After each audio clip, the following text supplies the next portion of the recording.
Côme III naît en 1642. Il est le fils de Ferdinand II de Médicis et de Victoria della Rovere. En 1661, il se marie avec Marguerite Louise d'Orléans, une fille de Gaston d'Orléans, frère de Louis XIII.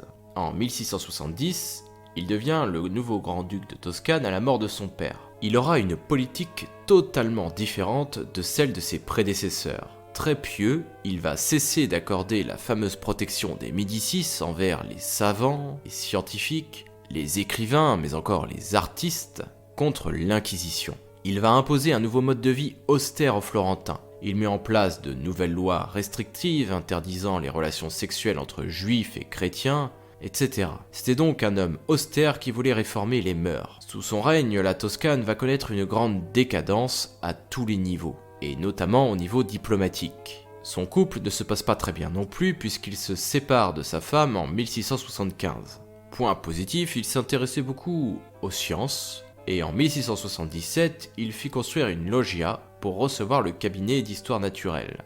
Il appréciait notamment beaucoup les natures mortes. Son frère, Francesco Maria de Médicis, fut ordonné cardinal en 1686, mais en 1709, afin d'assurer l'avenir de la dynastie, Côme III lui demande de renoncer à sa robe pour se marier. En effet, Côme n'avait qu'un fils. La maison Médicis risquait de s'éteindre. Malheureusement, son frère n'aura pas d'enfant et s'éteindra à l'âge de 50 ans en 1711. Côme III, de son côté, mourra le 31 octobre 1723 à l'âge de 81 ans. Son fils, Jean Gaston, lui succède.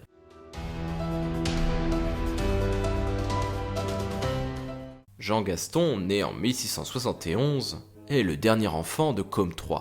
En 1697, il épouse Anne-Marie Françoise de Saxe-Lauenbourg, mais le couple n'aura aucun héritier. Désespéré, le prince va sombrer dans l'alcool, devenant même alcoolique. Il va sombrer dans la débauche et aura même des tendances homosexuelles, ce qui était grave pour l'époque. Il succède finalement à son père en 1723 comme grand-duc de Toscane. À l'issue de la guerre de succession de Pologne, qui opposait plusieurs grandes dynasties d'Europe, le cardinal de Fleury, premier ministre du roi Louis XV, demande à ce que le duché de Toscane soit attribué à François III, Étienne, duc de Lorraine et de Bar. En échange de quoi, François III devait donner ses anciennes possessions au beau-père de Louis XV, Stanislas Leszczynski. Ce traité sera validé, et le duché de Toscane reviendra à François III dès la mort de Jean Gaston de Médicis. Ce dernier s'éteint en effet le 9 juillet 1737 à l'âge de 66 ans.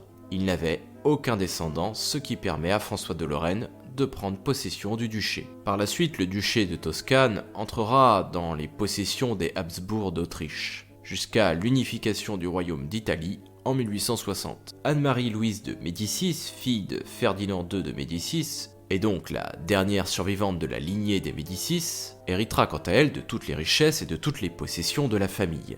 Elle mourra à son tour en 1743, à l'âge de 75 ans. Elle va alors léguer l'ensemble des trésors familiaux à la ville de Florence. Elle demande que les collections des Médicis soient mises entièrement à la disposition du public et ne quittent pas la ville. Il s'agit à l'époque de biens immobiliers avec de magnifiques palais, mais également de nombreuses œuvres d'art et des objets appartenant aux Médicis. La famille de Médicis s'éteint donc en 1743, mais laisse cependant à la ville de Florence un immense héritage, notamment du point de vue culturel et des arts.